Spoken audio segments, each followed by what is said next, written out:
absorbs sound. That is its cruelty. Words spoken here die before they reach another ear.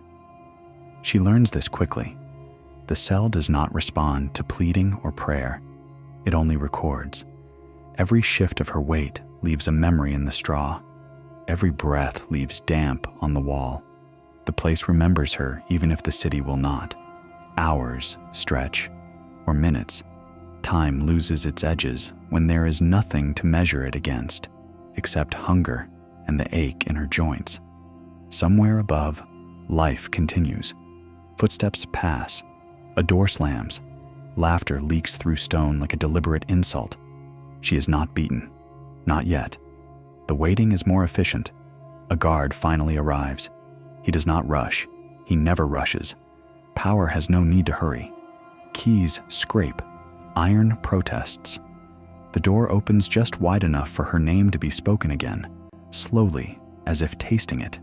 She is told to stand. She stands. She is told to walk. She walks. Her body obeys before her mind can argue. The corridor narrows. Torches throw uneven light, carving faces out of darkness that disappear as quickly as they form. She feels watched, even when no one is visible. The sensation settles between her shoulder blades and stays. They bring her into a room that pretends to be orderly. A table, benches, men seated higher than her eyes. The air smells of wax and damp wool. A clerk waits with his pen already poised, as if her answers have been written in advance. She is asked questions that are not meant to be answered. Did she harbor? Did she refuse? Did she persist? Each word is sharp, but spoken calmly. No shouting. Shouting would imply uncertainty. She does not deny. She does not confess. She does something worse. She remains silent. The room tightens. Silence is interpreted as defiance. Defiance is treated as infection. One man leans forward. Another folds his hands. They look at her body, not her face, as if calculating what it can withstand. They are not cruel men, they believe. They are practical. The sentence is not spoken yet. The threat is enough for now. She is returned to her cell with the knowledge that silence has a price, and that the price will be paid in flesh. The next days follow a rhythm designed to unmake certainty. Food arrives irregularly. Sleep is interrupted without explanation. She is moved from cell to cell, so she cannot claim familiarity, even with misery. Each relocation strips away another illusion of control. At night, sounds travel. Screams cut short, chains dragged, prayers whispered too late. She cannot tell which sounds are real and which are meant for her. That uncertainty is deliberate. It teaches her imagination to collaborate with fear. When they come for her again, there is no announcement. Hands grip her arms with professional firmness. She is guided, not dragged. The body remembers humiliation more clearly when it is administered politely. They take her downstairs she has never seen. The air grows colder, drier. The smell changes from rot to iron. This place is not meant for spectacle. It is meant for results. She is told to kneel. The floor is stone. Her knees protest, then surrender. They position her carefully, as if arranging an object rather than a person. Her limbs are guided into place, bent inward, compressed toward her center. Iron waits. She sees it only briefly. A frame, angled, patient. They do not rush this part. Rushing would waste the lesson. Her head is drawn down. Her spine curves against its will. Rings close around wrists and ankles. The metal is cold, but that sensation vanishes quickly under pressure. A mechanism turns. At first, the pain is diffuse, almost confusing. The body tries to locate it, to understand where it begins. Then pressure becomes force. Force becomes compression. Her breath shortens. The chest no longer expands fully. Blood pulses in her ears, loud and rhythmic, like drums announcing something she cannot stop. The frame tightens again. Something inside her shifts. Not breaks, shifts. Organs pressed into unfamiliar arrangement. The body is folded inward, made small. She does not scream. Not because she is strong, because the air does not allow it. Moisture gathers at her nose, at her ears. A warmth she cannot see spreads under her skin. The pain is everywhere, and nowhere she can focus on long enough to escape. Time stretches again, but differently now. Each second arrives fully formed and refuses to leave. The men watch, quietly. One listens. Another checks her pulse, not with concern, but with calculation. They need her alive. For now, the pressure eases slightly. Not mercy, instruction. They want her to understand that relief is conditional. She understands. When she is released, her body does not remember how to unfold. Limbs tremble.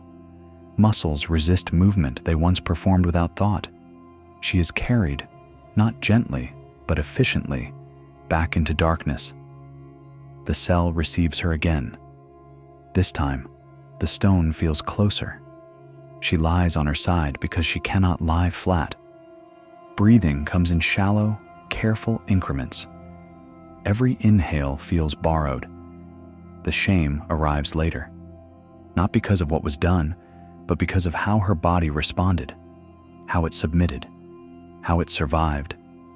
She imagines how she must look if anyone could see her now, curled, small, reduced. The image settles inside her and does not leave. Days pass, or perhaps it is only one long day broken by unconsciousness. They do not return immediately. The waiting resumes, heavier now, because she knows what form it will take. Anticipation sharpens pain before it arrives. She is brought out once more. The room is the same. The men are the same. Their patience is intact. She is asked again. Will she speak? Will she yield? Will she name others? Her silence costs more this time. The frame waits. Again, compression. Again, the body protests in ways language cannot capture.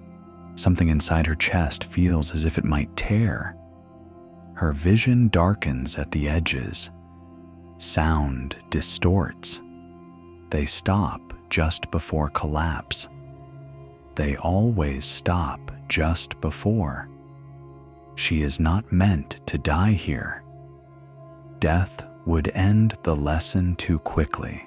When she is returned, she cannot stand on her own. Her legs refuse commands. The body has learned a new truth. Obedience does not guarantee safety, but resistance guarantees pain. In the dark, she listens to herself breathe. Each breath proves she is still alive. Each breath also proves they still own her. Word spreads without being spoken. Other prisoners hear. Guards know. Silence around her thickens. She becomes an object lesson without ever being displayed. That is the brilliance of it. She is punished in private so that fear can grow in public imagination. Eventually, they bring her before judgment. This time, the outcome is decided before she enters the room. She sees it in their posture, in the absence of debate. The charge is restated, the refusal recorded, the sentence delivered with formal restraint. She will be pressed, not until confession, until compliance, until death, if necessary. The words are spoken evenly, as if describing weather.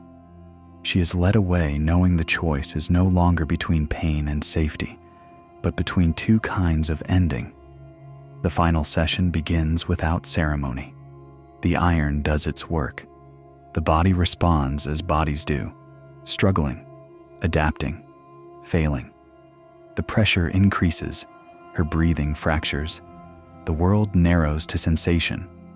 There is a moment, brief, internal, where something loosens. Not a confession, not a surrender.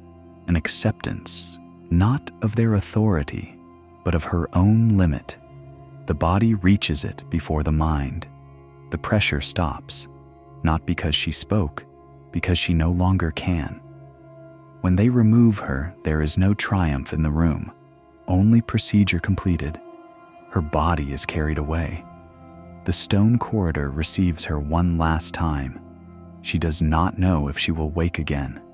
That uncertainty follows her into darkness. Above, the city continues. Bells ring, markets open, children run. Nothing marks what happened below. And that is the point.